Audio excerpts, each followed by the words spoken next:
ser con el gran amor que encontré en ti. Cántale con tu corazón en esta mañana. Yo sé que todo el mal, manchas que en mí están, se terminarán por tu gracia y amor.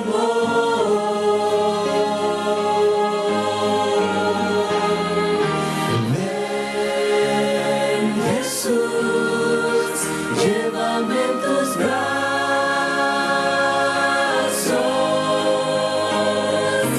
Quiero estar siempre junto a ti.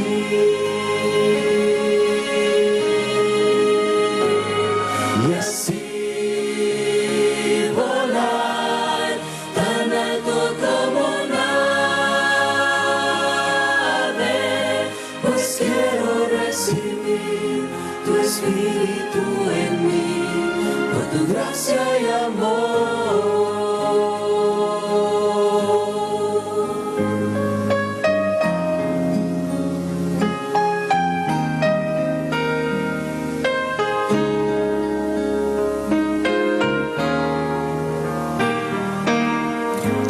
Con mis ojos hoy quiero contemplar tu faz, conocer tu amor y crecer en ti.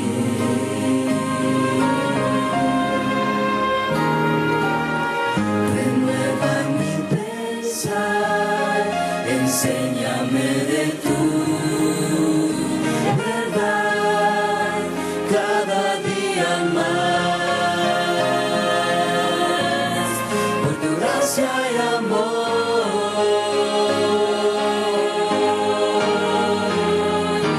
Ven, Jesús, llévame en tus brazos.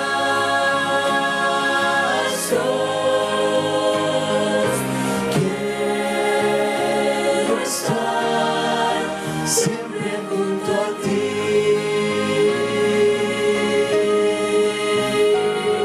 Y así volar tan alto como un ave, pues quiero recibir tu espíritu en mí, por tu gracia y amor.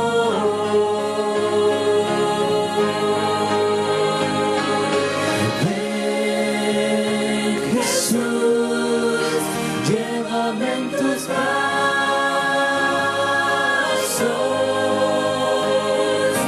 Quiero estar siempre junto a ti.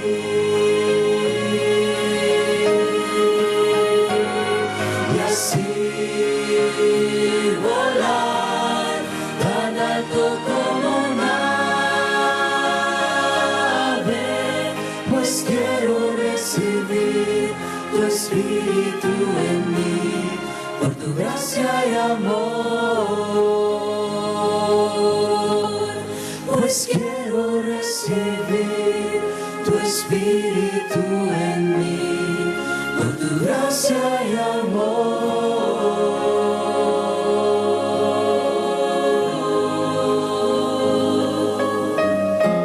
Sabemos que este canto muy pronto será realidad, cuando podremos volar como un ave por todo el universo. ¿Cuántos de ustedes quieren que ya venga Jesús? Que ya venga nuestro Señor Jesús. Y en esta mañana sabemos que todos tenemos necesidades, dificultades, y tú puedes venir en esta mañana confiado que Jesús te va a escuchar y de que te va a contestar tu plegaria. Así que si tú quieres venir enfrente, estás bienvenido mientras cantamos este hermoso canto de hablar con Dios.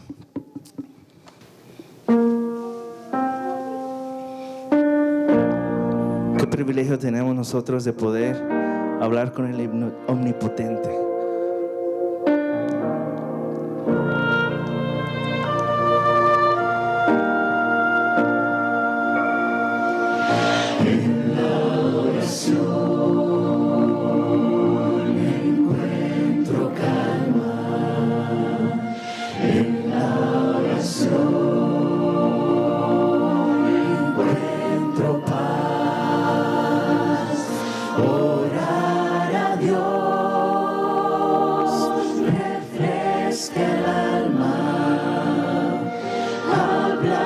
con Dios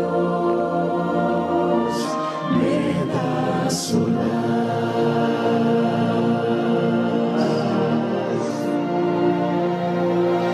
hablar con Dios, qué privilegio,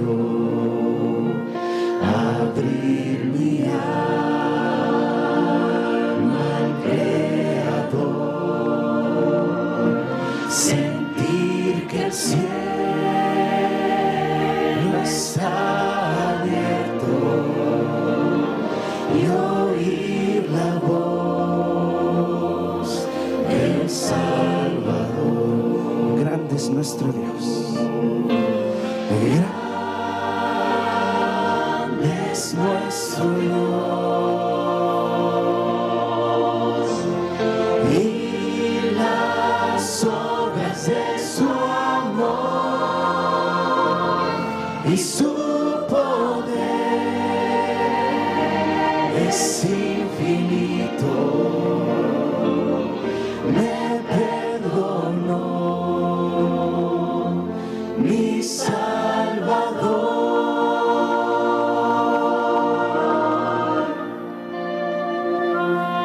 Hablar con Dios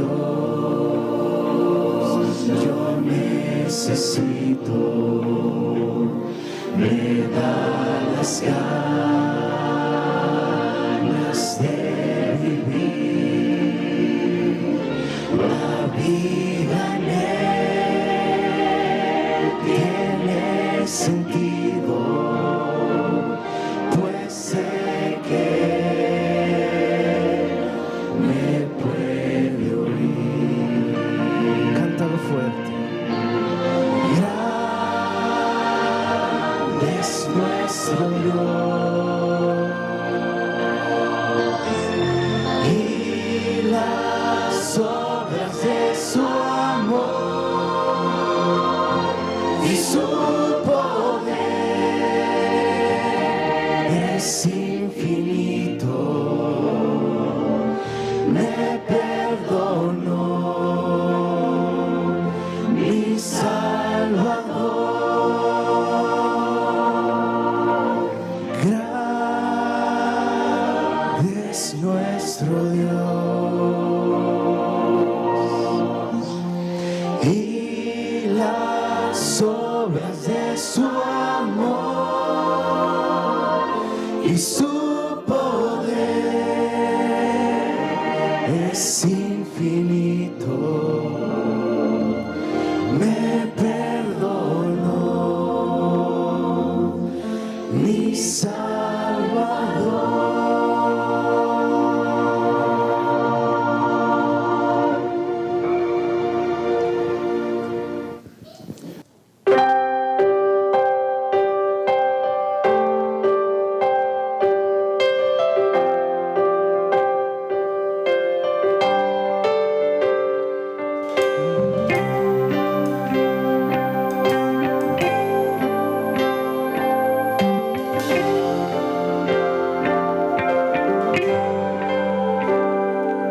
Si tú sientes que tu vida no tiene valor, sientes que no tienes dirección,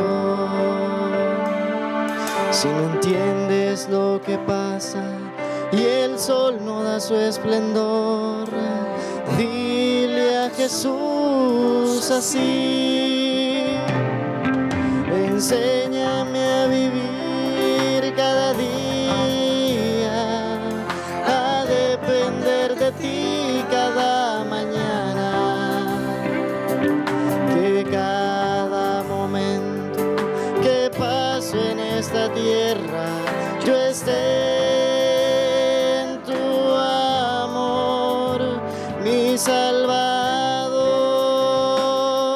Enséñame a vivir cada día, a depender de ti cada mañana,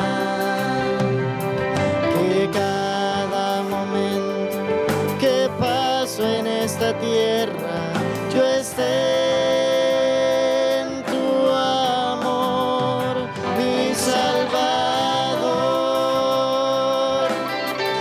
Dios hizo un milagro en ti. Desde el momento que te permitió vivir un día más, ver la luz de un nuevo sol. Es el milagro más grande que puedes recibir durante el día. Y hoy en día también te está presentando el milagro de tu salvación. ¿Cuántos dicen amén por eso? Con lo que hoy tengo, yo me siento feliz, aunque para el mundo no tenga valor. Muchos son los que no entienden mi felicidad, porque Cristo, solo Él la da, hermanos, me la da.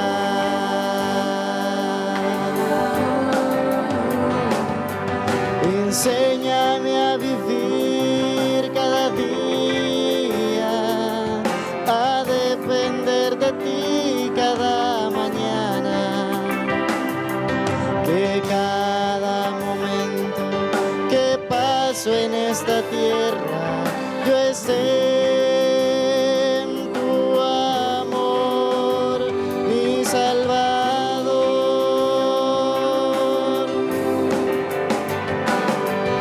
Enséñame a vivir cada día, a depender de ti cada mañana,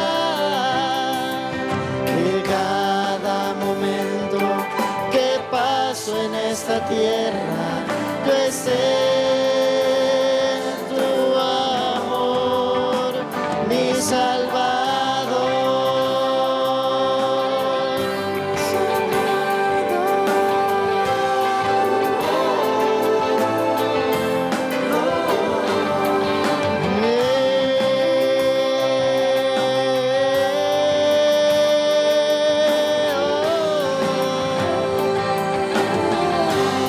Debemos de estar agradecidos con Dios. Debemos de estar tan agradecidos que nuestra primera oración debe de ser que nos enseñe a ser como Él fue cuando estaba en la tierra. ¿Cuántos decimos amén por eso? Amén.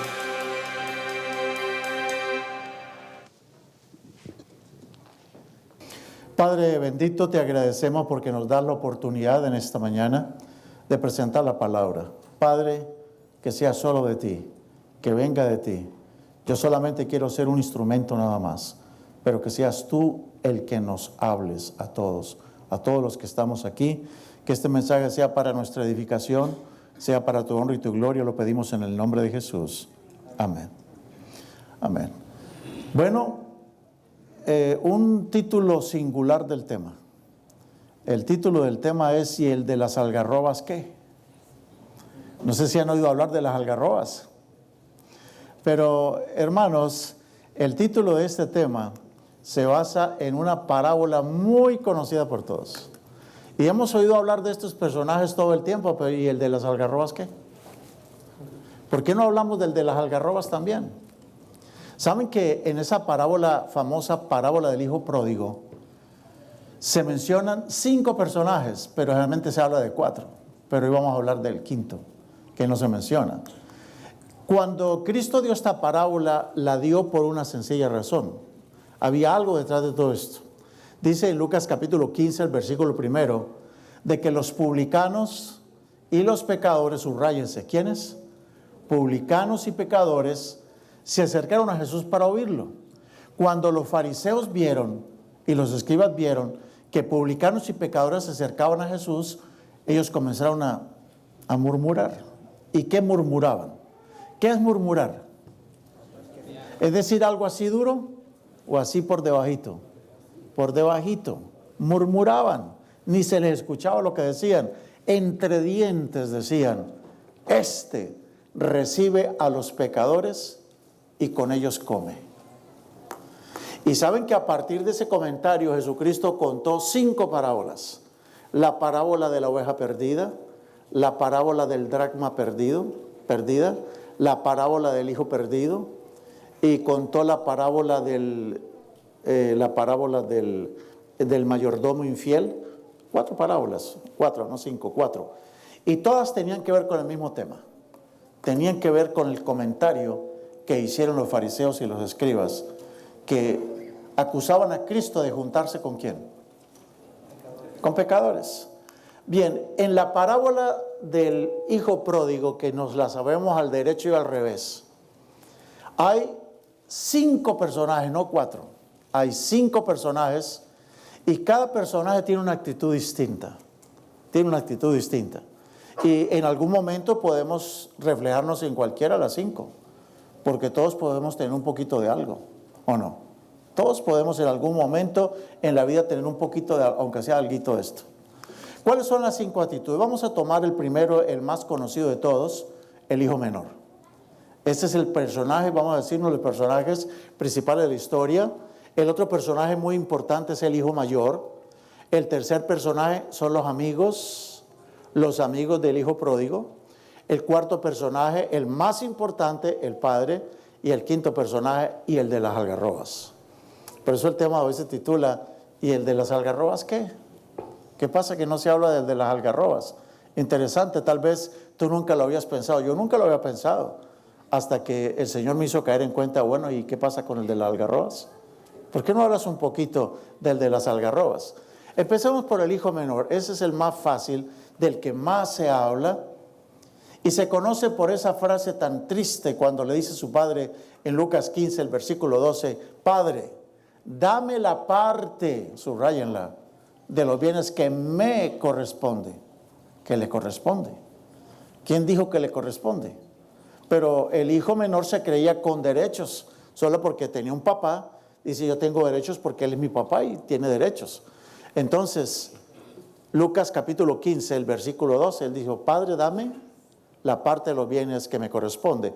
No voy a ahondar mucho en esto, pero el hijo pródigo representa a aquellos que se alejan de la casa. Y no solamente para hacer cosas malas, también hoy en día puede representar a aquellos que se alejan de la casa y donde quiera que van pretenden seguir siendo el hijo. Se van de la casa y se van para otros lugares y en esos lugares pretenden seguir siendo el hijo. No sé si me hago entender a un buen entendedor pocas palabras. No solamente son personas que se alejan de la casa para ir a hacer el mal abiertamente, se alejan de la casa para hacer otro tipo de mal. Y tal como el hijo pródigo, esas personas que salen de la casa llevando la luz, pretendiendo tener una herencia, pero hermanos, los que se van de la casa y hacen mal uso de la luz, que la luz es una de las partes que nos tocan, ¿no? Nosotros en esta iglesia, por ejemplo, aprendimos la luz, aprendimos su mensaje. Muchos crecimos en esta iglesia, otros nacieron en la iglesia, otros llegamos un poquito más tarde a la iglesia. Pero aquí aprendimos una luz maravillosa, aprendimos un mensaje precioso. Pero después de cierto tiempo nos da por irnos de la iglesia. Y vamos y formamos nuestros propios ranchos aparte. Y pretendemos seguir siendo de la luz, pero resulta que nos hemos ido de la casa. Nos hemos apartado del Padre que nos dio esa luz, que nos dio esa bendición. Y mucha de la gente que se va de la iglesia, que se va de la casa, terminan perdiendo su herencia. Eso, aquello que recibieron, con lo que crecieron, el mensaje que tenían, terminan perdiendo su herencia y también terminan perdiendo su ¿qué? Su identidad, terminan perdiendo la identidad. Es triste como alguna persona dice, bueno, a mí no me importa ser más adventista el séptimo día. Yo no me preocupo, pero ¿cómo? Si tú conocías la luz, si tú conociste el mensaje, ¿qué es lo que estás haciendo ahora? ¿Dónde es que tú andas? Y muchas personas dicen, a mí no me interesa que me llamen adventista con tal de que yo esté con el Señor. ¿Cómo es eso? Es como el hijo pródigo, a mí no me interesa irme de mi casa con tal de que mi padre esté conmigo. ¿Tiene sentido eso? ¿Cómo yo me voy de mi casa, desprecio mi casa y pretendo seguir siendo dueño de las bendiciones del mensaje cuando yo desprecio el pueblo de Dios, cuando me alejo? Esta es una triste realidad que estamos viviendo hoy en día. Entonces, el hijo pródigo no es solamente aquel que de pronto se va al mundo, a las drogas, a qué sé yo, y se aparta. No, hay muchas clases de hijos pródigos hoy en día que toman lo que aprendieron en la iglesia, se van de la iglesia y van y despilfarran la luz. Hermanos, yo tuve la oportunidad de estudiar en lo que se llama la high school, en mi país se llamaba el bachillerato, se llama, con un compañero que se hizo mundialmente famoso. A ese compañero lo llegaron a comparar con Jim Jones. No sé cuántos de la vieja guardia, de los que nacieron en los 50, en los 70, 60, bueno, no tan viejos tampoco, pero no sé cuántos de ustedes acuerdan de un famoso pastor americano llamado Jim Jones. ¿Se acuerdan? ¿Algunos de Jim Jones? El que fundó la famosa Iglesia del Pueblo en California. Y de paso, la Iglesia Central de California, esa iglesia Jim Jones se la vendió a los adventistas. Tremenda. Allá trabajamos con mi esposa, yo era pastor de jóvenes en Los Ángeles. Es la iglesia, yo creo, salvadoreña más grande de los Estados Unidos. Allá aprendimos a comer pupusas en la iglesia central de Los Ángeles, hermanos. Es una iglesia de más de 1,000 miembros y activos. Impresionante. Ese templo era del famoso Jim Jones. Y el compañero mío con el que estudié bachillerato, él se hizo adventista. De hecho, venía de una familia adventista. Se fue a estudiar teología. Yo estaba en el mundo, era católico, pero él se fue a estudiar teología. Y estudiando teología, de pronto escuchó otro mensaje que no era el nuestro. Y tomando las bendiciones, se fue de la casa, siguió con los libros de la sierva del Señor, siguió supuestamente diciendo que era adventista, pero se había ido de la casa. Y en ese momento, cuando él comienza a enseñar cosas, muchos se van incluso para el monte, huyen para las selvas, dejando absolutamente todo, abandonando sus propiedades, sus familias, se fueron para el monte. Y en esos días había muerto Jim Jones con 800 miembros de su iglesia. 800 miembros, más de 800 se habían suicidado. Fue un espectáculo dantesco, grotesco, allá en las Guyanas, en Sudamérica. Allá se fueron a vivir. Y cuando sacaban a los muertos, debajo de los muertos estaban los niños. Todos se envenenaron, hermanos, se suicidaron. Y cuando este compañero mío, compañero de bachillerato y después en la teología, se fue al monte y se llevó gente, en los periódicos de Colombia empezaron a salir en todos los periódicos el nuevo Jim Jones colombiano. Mi amigo se había ido de la iglesia, se fue de la casa con la luz que tenía, pretendiendo ahorita saber más que el resto de la iglesia, más que la iglesia mundial, y formó un nuevo movimiento. Hoy en día, mis hermanos, él regresó a la iglesia, pero toda aquella luz que tenía, ese ánimo, esa fuerza se perdieron. Y los daños que ocurrieron, hermanos, en la iglesia fueron terribles. Muchos de ustedes no saben, pero hermanos, no lo vivieron en carne propia. Nosotros venimos de un lugar donde las iglesias enteras en Colombia se dividieron, solo por seguir las ideas de un hombre. Bueno, esos son los hijos pródigos también. Esos que haciendo mal uso de la luz, terminan un día fuera, perdiendo su herencia y perdiendo hasta su identidad y perdiendo absolutamente todo. Muchos de los que se fueron, hermanos, hoy ya no están ni en la iglesia, ni volvieron. Algunos regresan, pero ese es un ejemplo del hijo menor. Es como dice Apocalipsis capítulo 2, versículo 2, no están en la casa, andan por allá aparte y andan diciendo que son apóstoles y resulta que no lo son. Dicen ser, pero no lo son. Bueno, ¿por qué no hablamos de los amigos? El segundo grupo de la historia. ¿Quiénes son los amigos? Bueno, los amigos son aquellos que ven en la ocasión nada más. Uy, este trae dinero, y entonces se acercan y ahora quieren estar con él, forman un nuevo movimiento y lo siguen. Pero miren cuál es el final, el destino final. ¿Qué pasa con todos los amigos de aquel que ahora estaba bien con dinero, que tenía poder y todo eso? ¿Qué ocurre con los amigos? ¿Quiénes son los amigos? ¿A quiénes representan los amigos hoy en día en la parábola? Representan a aquellos que te usan. Esos que te usan cuando ya no tienen nada, simplemente ¿qué?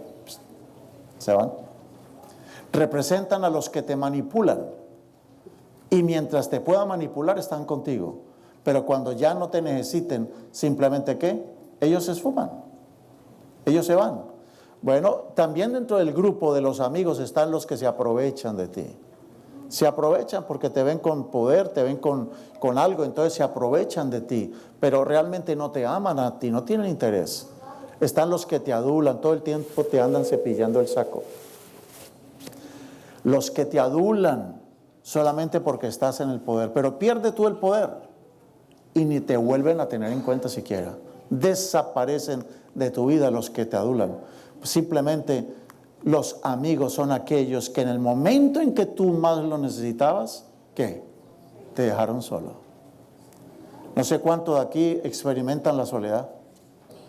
Esta semana estaba visitando a una persona de la iglesia, de otra de las iglesias que yo tengo a mi cargo, no así porque veo hermanos aquí de Grand Prairie también. Bienvenidas. Pensaban escaparse de mí allá, aquí las encontré. No, no se lo crean. Estaba visitando a una persona, miembro de una de las iglesias, y me dice: pastor, yo no he vuelto a la iglesia. Llevo mucho tiempo que no he vuelto, pero yo no me he apartado de mi Dios. Yo de pronto voy a otras iglesias. Y yo ahí tengo mi lección de escuela sabática, la tenía ahí en la mesa, en su cocina. Tengo mi Biblia. Con mi esposo vamos a algunas de las iglesias que nos queda cerca. Pero sabe, pastor, hace más de un año nos fuimos de la iglesia. Nadie nos ha llamado. Nadie nos llama, nadie nos busca, nadie se interesa por nosotros, ni se dieron cuenta que no estamos. ¿Ustedes creen, hermanos, que esa tragedia sigue pasando o no? Esos son los amigos. Y mis hermanos, puede pasar que en la iglesia esté pasando lo que nos pasa en los vecindarios. En los vecindarios no sabemos cómo se llama el que está al lado. Y yo me incluyo. A mí me pasa, yo tengo americanos a mi lado y hasta hace poco me di cuenta cómo se llamaban. Pero porque es que somos a veces así. A ver, hagamos una cosa. Voy a darles 1 minuto, 2 minutos para que miren los que están en su banca. Si hay alguno ahí en su banca que no sabe cómo se llama, aprovechen ahorita. A ver, 2 minutitos para que se pregunten el nombre. Pregúntese el nombre. A ver, ¿conocen alguno ahí en su banca? A ver, salúdense. Díganse los nombres. ¿Cuánto tiempo llevan sentados en la misma banca y no se saben el nombre? Pero vamos a terminar ese mal hoy, ¿o no? ¿Ustedes creen que estamos hablando cosas que son ciertas? Son ciertas. Bueno, ahí ya se conocen, ¿no? ¿Se habían visto alguna vez en la iglesia? ¿Se han visto todo el tiempo? Muchos nos hemos visto todo el tiempo, pero ni siquiera sabemos cómo se llaman. Pero eso es una tragedia. Así como esa hermana me lo decía: pastor, yo no me he apartado de mi Dios. Pero yo le decía: hermana, entonces vaya a la iglesia que le queda más cerca. Dijo: yo estoy yendo a la que me queda más cerca.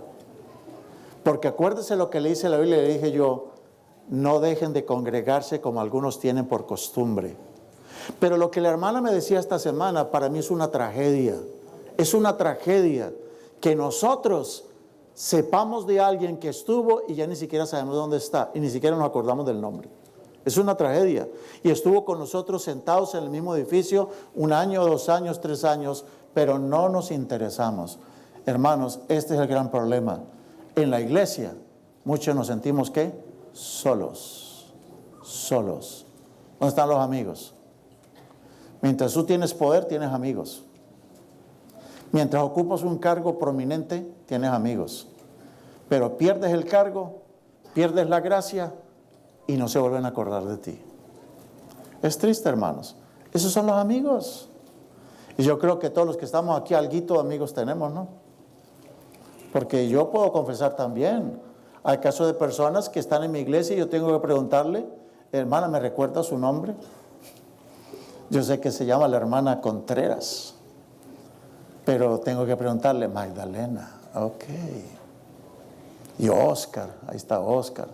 Hermano, nosotros tenemos que preocuparnos más los unos por los otros, ¿o no? ¿Creen ustedes que es cierto o no? Bueno, si estoy exagerando, díganme, pero yo creo que Dios no exagera en esto. Dios está diciendo algo que es muy cierto.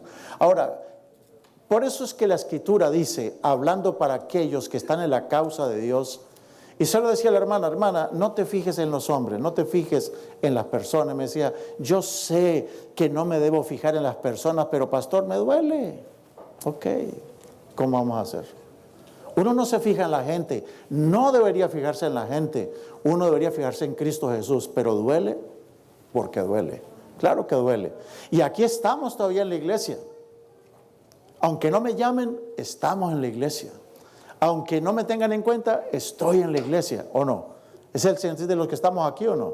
Yo creo que sí. porque sabemos en quién han creído. Pero hermanos, una recomendación de la palabra de Dios: ten mucho cuidado con los amigos que agarras. Ten mucho cuidado con la gente con quien nos relacionamos. Porque Dios dice en su palabra: dichoso el hombre que ¿qué? Que no anda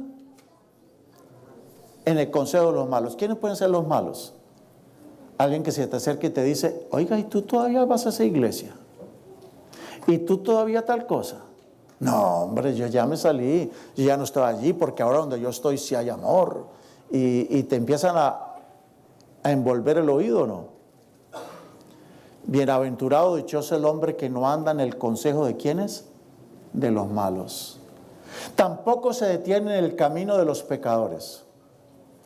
Pues si el hijo del hermano tal hizo esto, ¿por qué yo no? Ojo, el pecado ajeno no es excusa para mi pecado. Y dice también: dichoso el hombre que no se sienta en la silla de los burladores.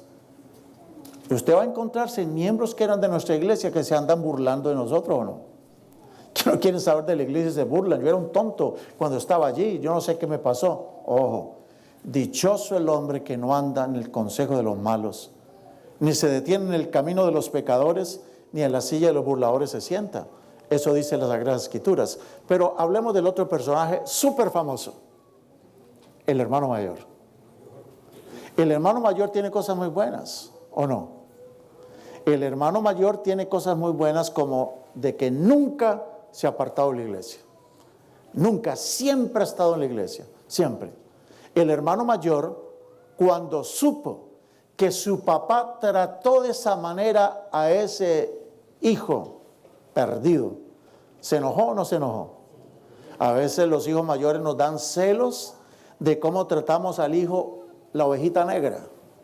Alguien se descarría en la iglesia y de pronto ven que uno se acerca, que abraza al descarriado y lo saluda, y comienzan las murmuraciones del otro. ¿Sí ve? ¿Sí ve cómo tratan a fulano de tal? Y porque queremos que absolutamente todos tratemos mal a los que pecaron, a los que se equivocaron. Esa es la actitud del hermano mayor. Se enojó porque en la iglesia el papá, el Padre Celestial, trató con amor imagínense lo que mandó a hacer.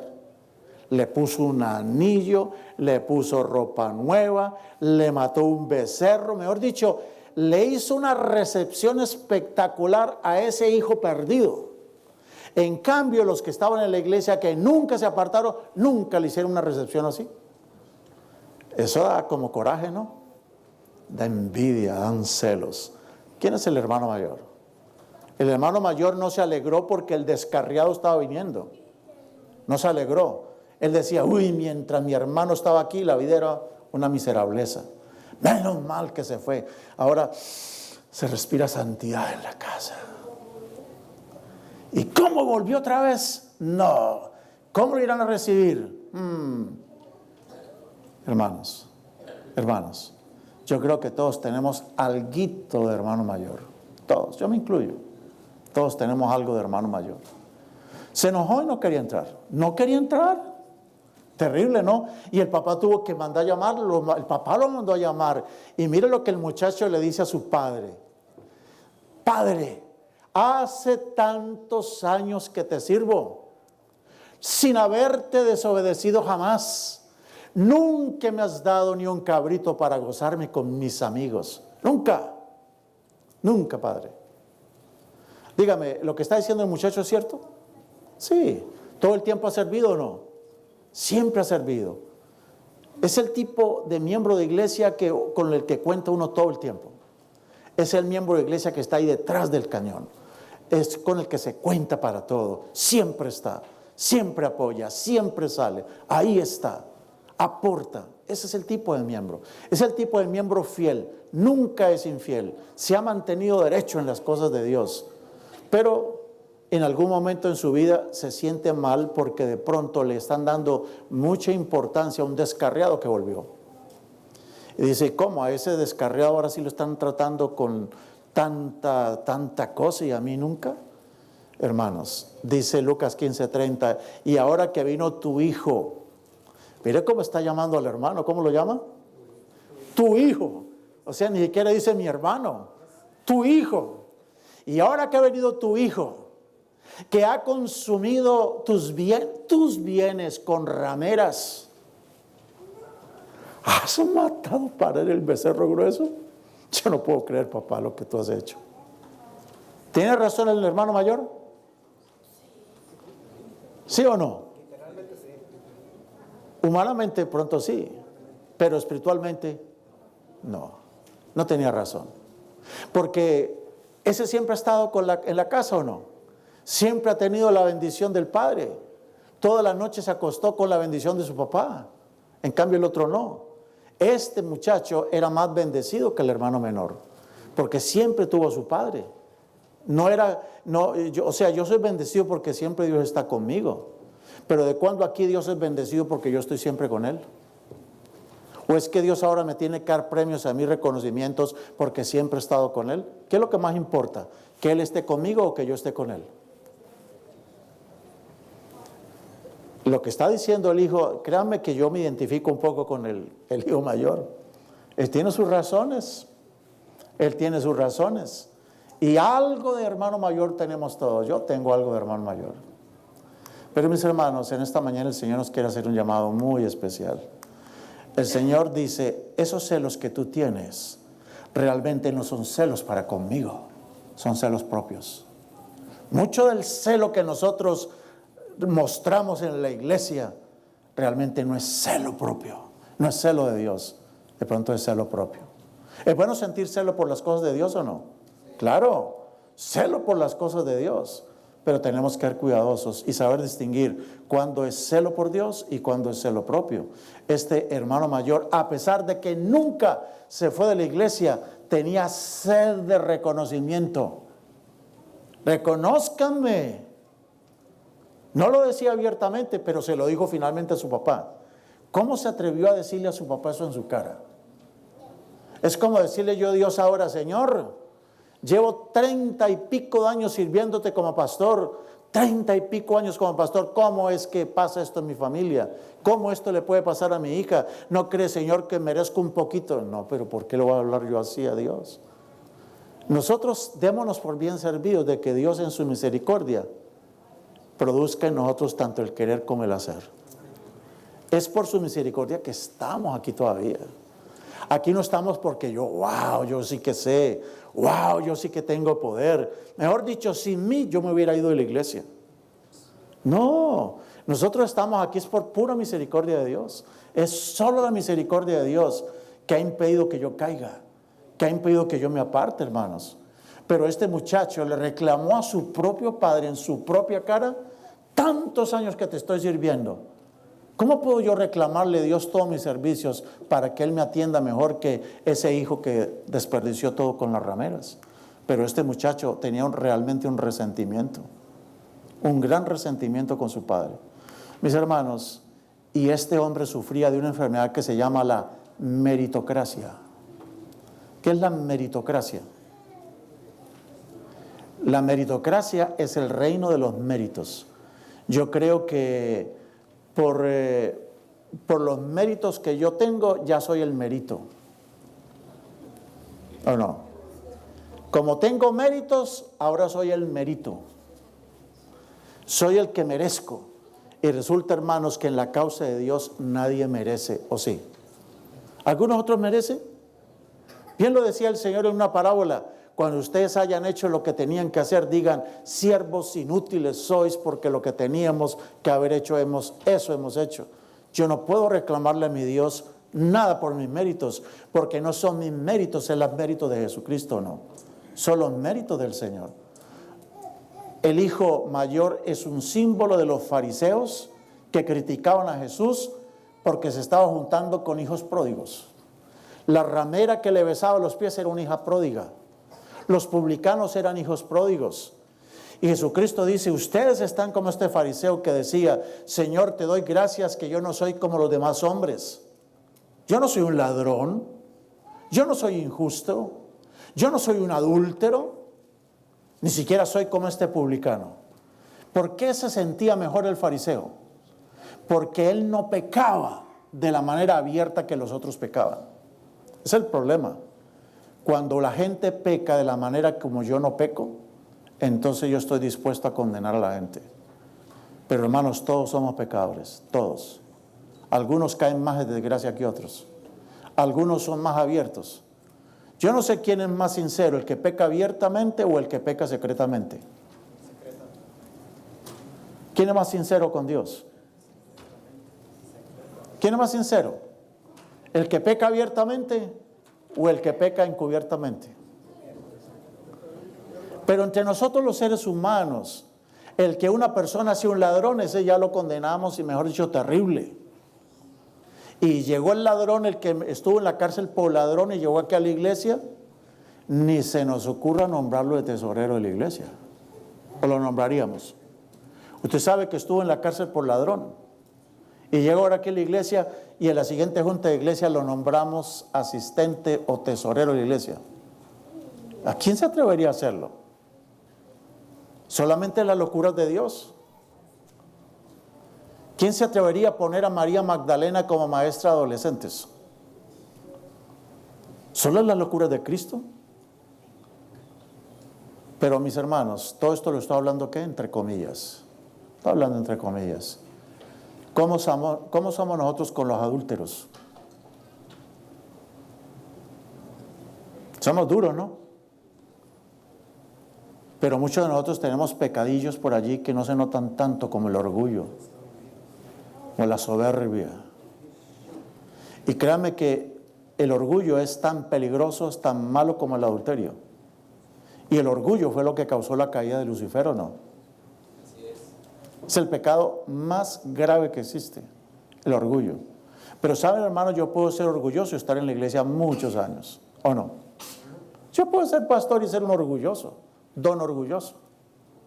Pero mis hermanos, delante de Dios nadie es justificado así, porque sí, nadie es justificado. Finalmente en el tema llegamos al Señor de las algarrobas. De ese no se habla, ¿no? Pero déjenme hablarles, o dejemos que el Señor nos hable del dueño de los puercos. Cuando a ese pobre muchacho se le acabó toda la lana, ya no tenía nada, ya no tenía absolutamente nada. Y fue a buscar sus amigotes. ¿Ahora qué? No, mira, estoy muy ocupado, ahorita no puedo. Lo dejaron ¿qué? Solo. Nadie se acordó de él. Pero hubo un ciudadano que ¿qué hizo? A ver, yo quiero que usted me ayude a interpretarlo. ¿Tuvo misericordia de él? ¿El de las algarrobas tuvo misericordia del muchacho? ¿Tuvo misericordia? Necesitaba un trabajador. ¿O necesitaba un trabajador? Y dígame una cosa, ¿lo vio ya con los tenis mostrando el dedo gordo? ¿Lo vio con la ropa toda sucia cayéndosele ya del mugre?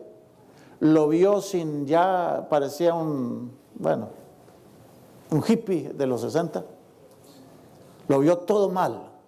Muchacho demacrado, acabado porque una vida llena de vicios, ¿o no? Y se lo encontró por ahí y el hombre le dice, mira, tengo hambre, no tengo dónde quedarme. ¿Será que usted, patrón, me puede dar trabajo? El hombre dijo, ¿qué sabe hacer? No, pues, ¿qué sabía hacer ese muchacho? En la casa, pues, hijo del papá. ¿Qué sabía él? Solamente de pronto sabía jugar allí con el Nintendo, con las maquinitas, qué sé yo. ¿Qué sabía ese muchacho? Nada. Y entonces, ¿qué hizo el hombre? Movido a misericordia, le dijo, ¿qué? Dijo, no tengo ni qué comer. ¿Qué hizo el hombre? ¿Ustedes creen que tuvo misericordia? ¿Sí tuvo? Ok, vamos a ver. ¿Será que tuvo? Lucas 15:15, leamos despacio lo que dice. Y fue y se ajustó. ¿Qué quiere decir esa expresión, se ajustó? ¿Ah?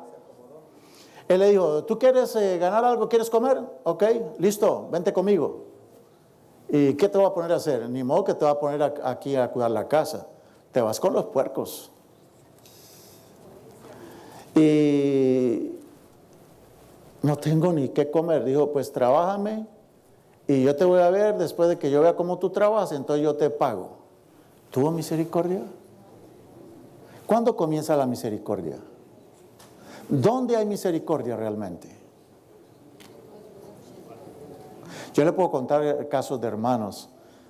De los que vienen de Oak Cliff saben el caso de la hermana Lidia Ramírez.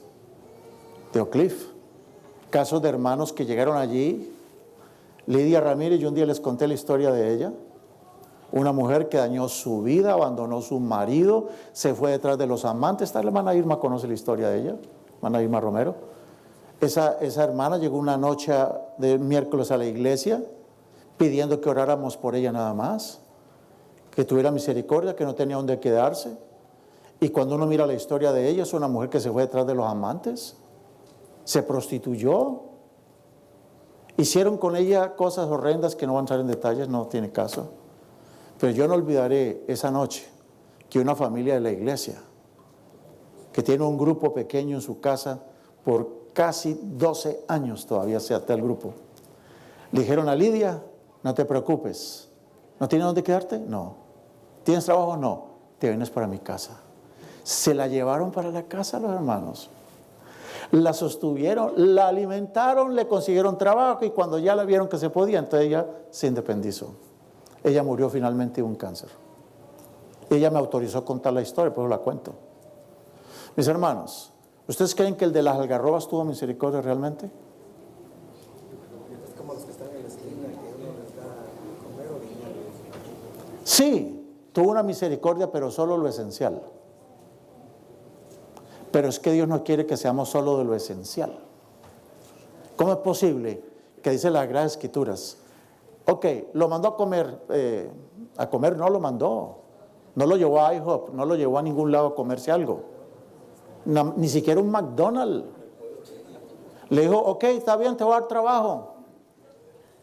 Pero en la condición que tú estás, todo sucio como estás, el único trabajo que encuentro para ti, ¿qué es? Con los cerdos. Misericordia. Bueno, y dice la Biblia que cuando el pobre muchacho con un hambre tan terrible, cuidando los cerdos, vio que traían las algarrobas. Y las algarrobas son para los cerdos, le dijo el patrón. Son para los cerdos.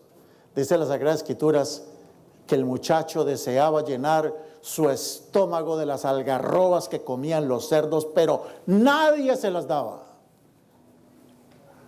¿Quién es el de las algarrobas, hermanos? ¿A quién representa el de las algarrobas? ¿Misericordia? ¿Ustedes creen que eso va a ser misericordia? Quería comer de las algarrobas y no le dio porque dijo, no, este puede ser un vividor. A veces yo me he encontrado con gente en las estaciones de gasolina o en muchos lugares me he encontrado gente que le anda pidiendo a uno. Y de pronto uno dice, no, pues será para droga que está pidiendo. El Señor dice al que te pide que dale. Y yo les doy. ¿Qué es lo que necesita? Gasolina. Si yo tengo el dinero, digo, venga, ¿dónde está su carro? Allí está. A ver, ponga el carro allí. Y yo le echo la gasolina y pago con mi tarjeta. No me está preguntando que mi mano derecha no sepa lo que la izquierda hace. Lo cuento solo como por un testimonio para la gloria de Dios. Si Dios no estuviera en el corazón de uno, no haría esas cosas. Si Dios no estuviera en el corazón de uno, no sería bien terrible con la gente. Pero ¿qué hizo el de las algarrobas? No le dio ni una algarroba miserable al pobre hombre. O corrijo la palabra. La algarroba no es miserable. Miserable es el de las algarrobas. ¿O no? No le dio ni una triste algarrobita al pobre. Deseaba comer las algarrobas. Mis hermanos, hoy el de las algarrobas representan a aquellos que solamente se contentan con hacer ¿qué? Lo mínimo. Solo lo mínimo, hay como por la conciencia tenerla limpia, pero eso no es Dios. ¿Se acuerda la historia del buen samaritano? ¿Qué hizo el buen samaritano? Tremendo, y de eso nos falta mucho a nosotros ser como el buen samaritano, ¿no? Me incluyo, nos falta, realmente nos falta, hermanos. Los de las algarrobas son los que se contentan con hacer solamente lo mínimo. Los de las algarrobas son los que son bien prevenidos con la gente. Este será para droga que quiere. Este es puro cuento que me está echando con tal de darle. Son prevenidos, prevenidos. Los de las algarrobas son bien desconfiados. Ah, pastor, y entonces uno tiene que ser tonto y darle para la droga. No, hay muchas formas en que uno puede hacer y ayudar a la gente o no. Hay muchas maneras. ¿Tienes hambre? Ok, listo. A veces tenemos que pasar por situaciones como me pasó una vez, estaba en Phoenix. Y estaba en Phoenix y me estaba comiendo un Subway. Bueno, no debería decir marca de productos, aquí no estamos haciéndole publicidad a nadie. Pero hay unos Subways muy ricos, flat. Y me lo comí, apenas lo iba a comenzar. Cuando de pronto entra al Subway, entra un moreno.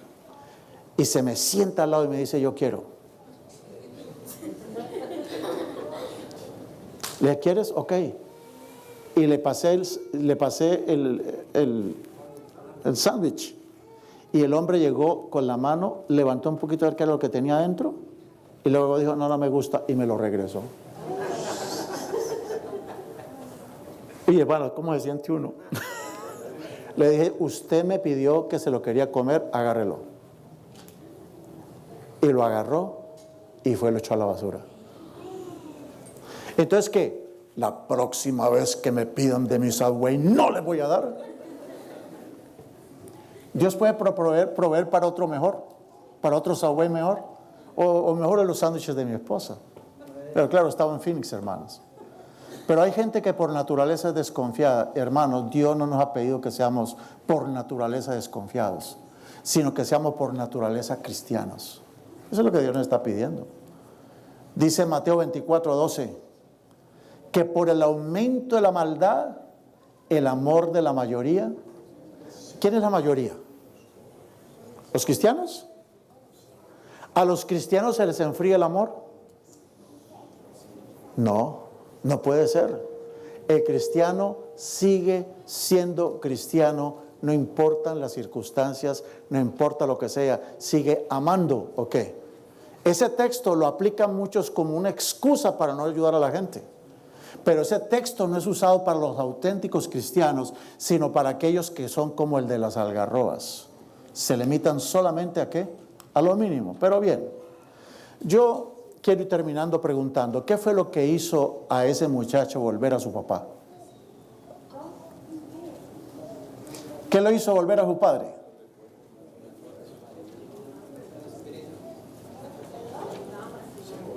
¿Ustedes creen que fue por la casa tan grande que tenía su papá?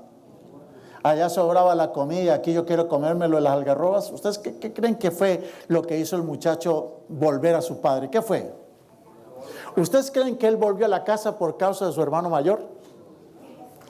Él volvió a la casa por causa de su padre. ¿Qué tenía su padre?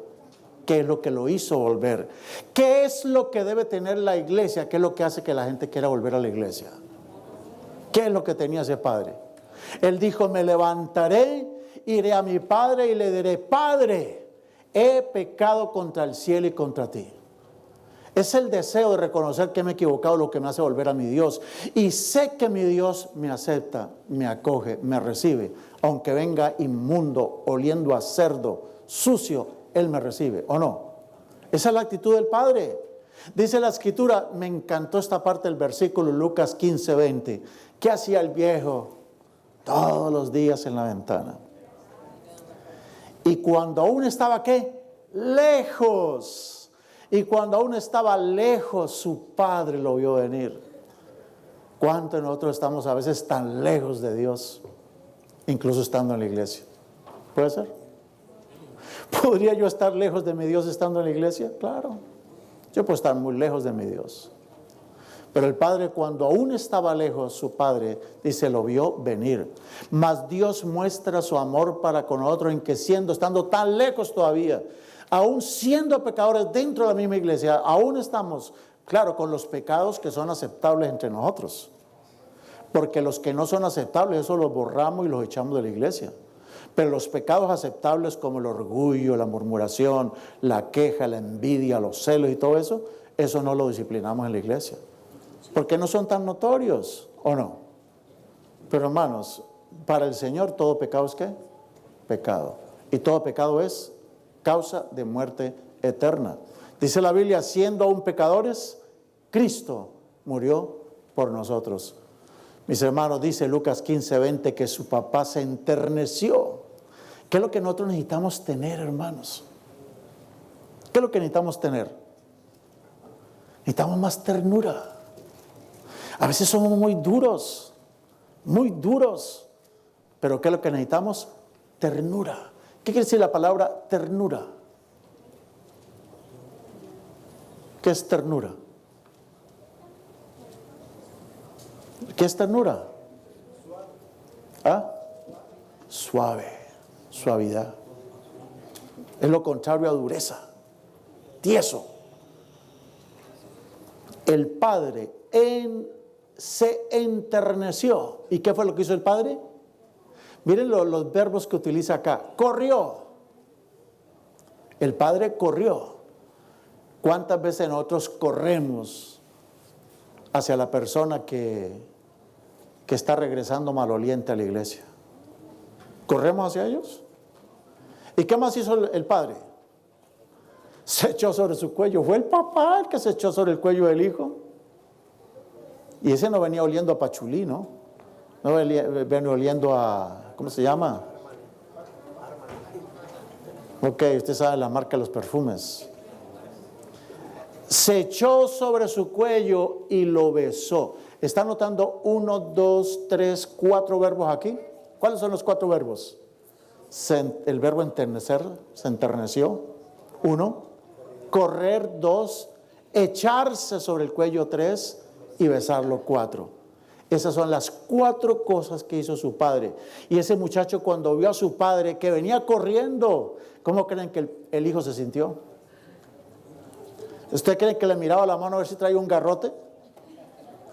Hermanos, lo que hizo que el pecador volviera a su padre fue la actitud del papá, no la actitud del hermano mayor. Es la actitud de nuestro Padre, que se enternece con nosotros, que corre a nosotros, que se echa sobre nuestro cuello, que nos besa. Y cuando el padre habla con su hijo mayor, le dice: hijo, tu hermano estaba muerto, tu hermano ha revivido, estaba perdido y ha sido hallado. ¿Qué es lo que cuenta realmente? Que nos mantengamos en la iglesia, sí, amén. Pero lo que más cuenta en una iglesia es los que vuelven, ¿o no? Que vuelvan, que se salve la gente.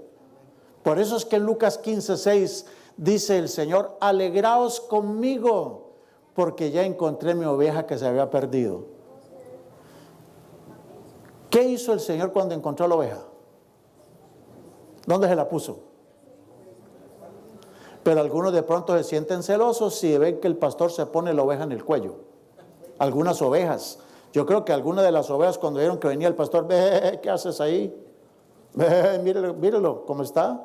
¿Cómo así que la trae sobre el cuello? Hermanos, es que la mayor alegría del pastor, yo no estoy hablando del pastor Carlos Quintana, estoy hablando de Jesús. La mayor alegría de Jesús, la mayor alegría de nosotros como iglesia debería ser ¿qué? Que las almas perdidas vuelvan a Jesús, ¿o no? Y que tengamos esa disposición de, si toca llevarlo sobre el cuello, la vamos a llevar sobre el cuello. Mire la alegría de aquella mujer que perdió la moneda. Mandó a llamar a todas las amigas, ¿o no? Barrió la casa para que pudiera encontrar la moneda. Y dijo: alegraos conmigo porque encontré la dracma que se había perdido. Dice en Lucas 15:10: así os digo que hay alegría ante los ángeles de Dios por un pecador que se arrepiente. Y miren qué declaración tan linda para terminar. Cristo espera con un deseo anhelante. ¿Qué quiere decir un deseo anhelante? Un deseo anhelante. Lo que Cristo más anhela de nosotros como iglesia, ¿qué es? A ver, A, que tengamos lindos programas. B, que tengamos un lindo templo. C, que nos sobre la plata. D, ya no sé. E, no pregunte más. F, que reflejemos el carácter de Cristo. ¿Cuál creen ustedes que es? Es eso. ¿Todo lo demás viene por añadidura o no? Pero cuando nosotros reflejamos el carácter de Cristo, quiero decirles, ¿van a abundar los bienes en la iglesia o no? Si tenemos el carácter de Cristo, no vamos a tener carestía en la iglesia. Habrán diezmos, habrán ofrendas. Si tenemos el carácter de Cristo, habrá ganancia de almas. ¿Habrán bautismos o no? Porque tenemos ¿qué? El carácter de Cristo. Cristo espera con un deseo anhelante la manifestación de sí mismo en su iglesia. Y cuando el carácter de Cristo sea perfectamente reproducido en su pueblo, entonces vendrá Él para reclamarlos como suyos. Amén. Eso es lo que Cristo más anhela en su iglesia. Hermanos, nosotros tenemos 3 tipos de relaciones. Tenemos una relación, y se basa esto que les voy a decir en Mateo 22. Un día le preguntaron a Jesús que cuál es el mandamiento más grande de la ley. Y él dijo, bueno, el mandamiento más grande de la ley es esta: amarás al Señor tu Dios. ¿Es la relación qué? Vertical. Pero luego dijo la relación horizontal: amarás a quién más, amarás a tu prójimo. Pero puso una condición ahora. Yo quiero que tú ames a tu prójimo. ¿De qué manera? De la manera como tú te amas a ti mismo. A ver, ¿cómo me amo yo a mí mismo? Cuando estoy frente al espejo, ¿cómo me trato? Cuando estoy en la tienda, ¿cómo me trato? Cuando yo me equivoco, ¿cómo me trato? ¿Cómo espero que la gente me trate?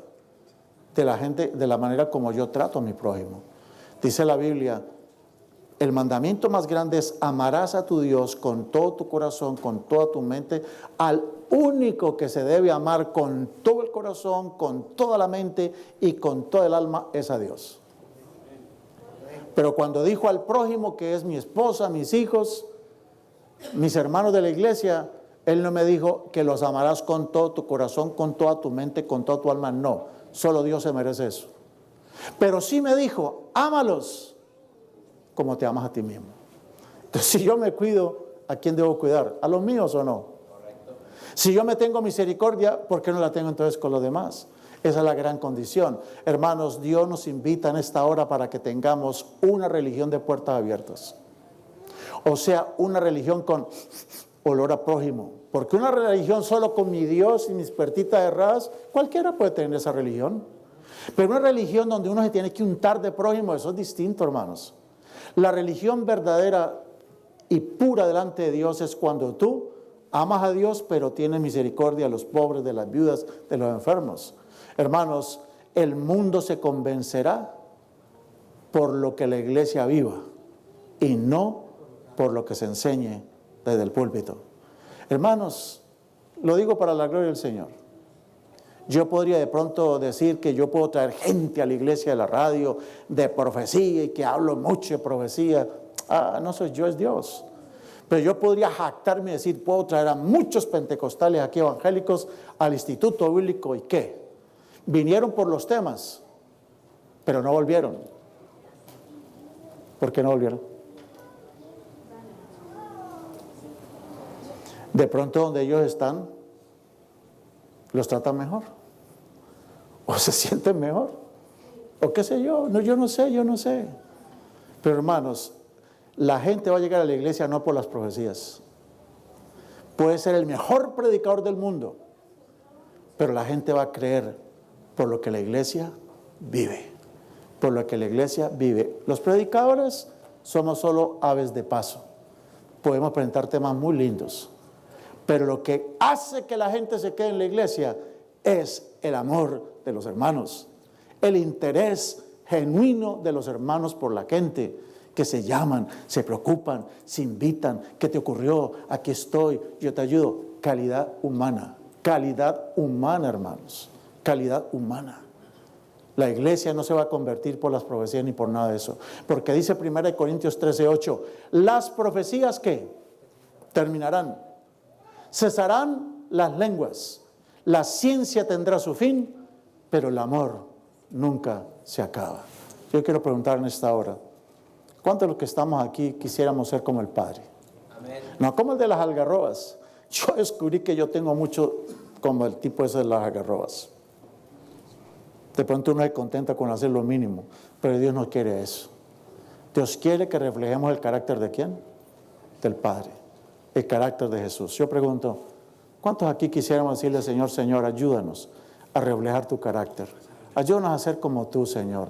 Ayúdame, Señor, a interesarme genuinamente por las personas, amar a la gente. Y si hay un pecador, ayúdame a acogerlo, no a colitarlo, eso es distinto.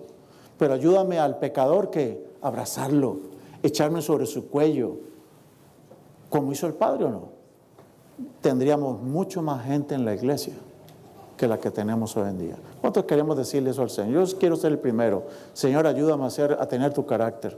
Ayúdame a ser como tú. ¿Quieren ponerse de pie los que quieren decirle eso al Señor? Amén. Vamos, hermanos, a cantar el himno final. Himno número 56. De tal manera amó Dios.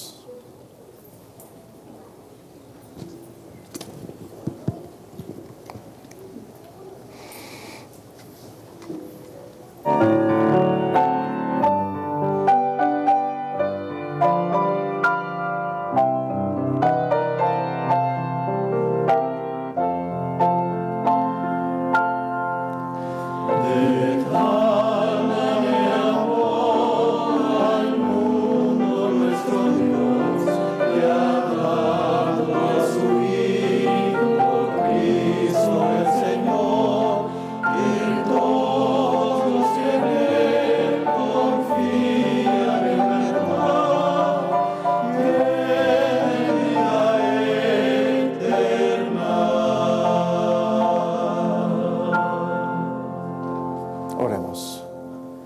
Te agradecemos, Padre, porque de tal manera nos amaste, que por eso podemos gozarnos de tener vida eterna. De tal manera nos has amado, que nos has soportado con misericordia cuando tantas veces nos hemos equivocado. Perdónanos, oh Dios, por no reflejar tu carácter. Perdónanos, Señor, porque a veces somos muy duros. Perdónanos, Señor, porque a veces somos demasiado apegados a las reglas por encima de las personas. Ayúdanos a entender que las personas son más importantes que las reglas. Ayúdanos, oh Dios, a no desconocer las reglas, pero ayúdanos, Señor, a reconocer que las personas son muy importantes y que las personas merecen ser amadas, ser tenidas en cuenta, ser perdonadas, darles oportunidades, esforzarnos por ellos, así como hizo el Padre. Señor, coloca en nuestros corazones el sentir que hubo en Cristo Jesús. Coloca en nuestros corazones tu propio carácter, de ver al pecador y correr hacia el pecador, acogerlo, amarlo y luchar por encontrar el que está perdido.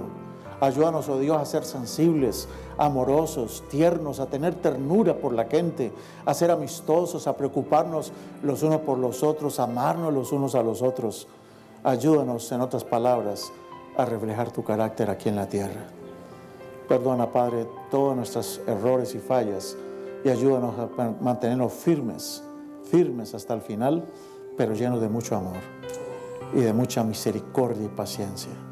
Derrama tu bendición sobre tu pueblo, esa bendición preciosa que dice: que Jehová te bendiga y te guarde, que Jehová haga resplandecer su rostro sobre ti y tenga de ti misericordia, que Jehová alce a ti su rostro y ponga en ti paz. Amén.